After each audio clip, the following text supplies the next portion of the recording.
माई के ममता तो अनमोल बा, लेकिन कोनो भी बेटा यदि माई के सतावता दुख देता एमे माई के कौन गलती बा भैया। माई कलब कलब के रोवा तरी कह तरी जा रे बेटा ई तू का कइला। कितना देवी देवता पूजनी मंदिर मंदिर जाके, तोहरा के बलवान बनवनी आपन दूध पिया के, काहे होई गइला इतना कसाई बबुआ, तोहरा होखी नहीं कबहू भलाई बबुआ, तोहरा होखी नहीं कबहू भलाई बबुआ।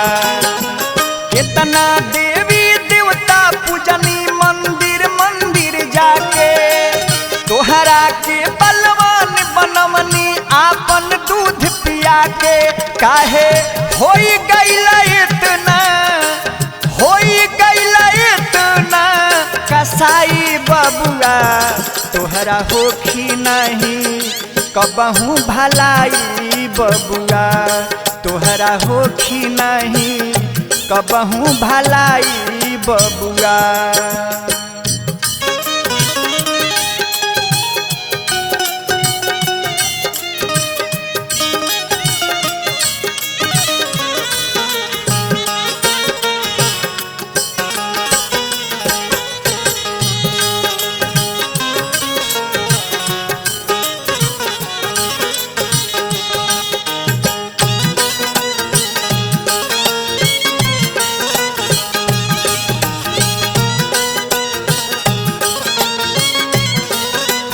माई कहली कि ये बबुआ तनी वो दिन भी याद कर कि कितना साड़ी फाड़ी के तोहरा खातिर कईनी लुगरी, हमके घर से बाहर कैला जब अइली घर में मेहरी।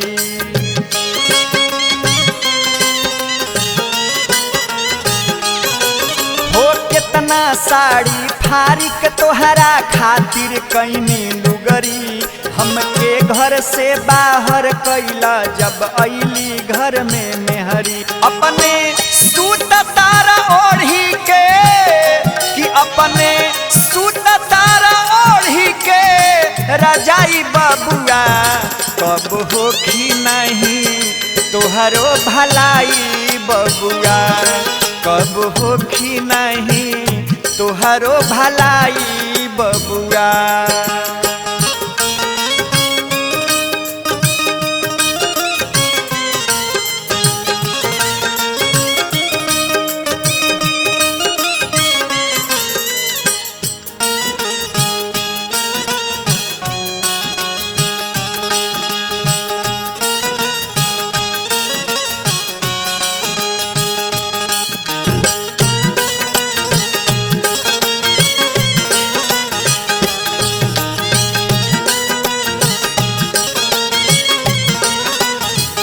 माई कहली कि ये बबुआ उ सब तू भुला गइल, आज हमारा के इतना दशा करत रह जा रे बेटा। कि जे दिन तू धरती पर अइला रहे बहुत मजबूरी, तोहरा खातिर घर घर जाके कईनी हम मजदूरी।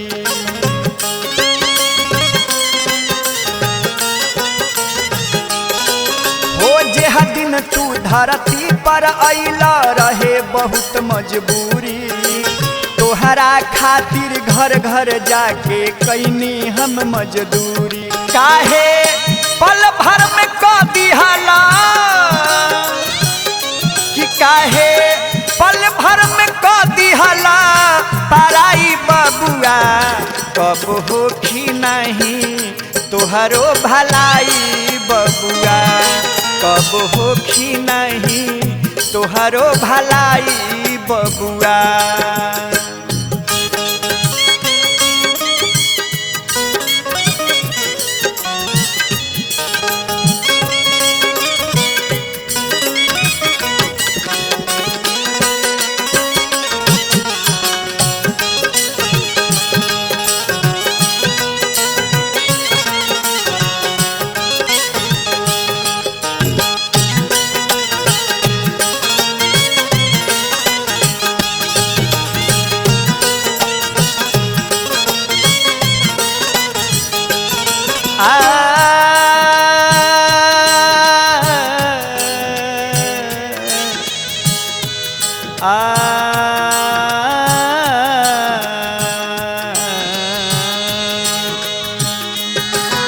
कि राहुल विनोद के ना ई दुनिया के रीत चिन्हाता, बेटा माई के चिन्हत नहीं खे नाता टूटल जाता।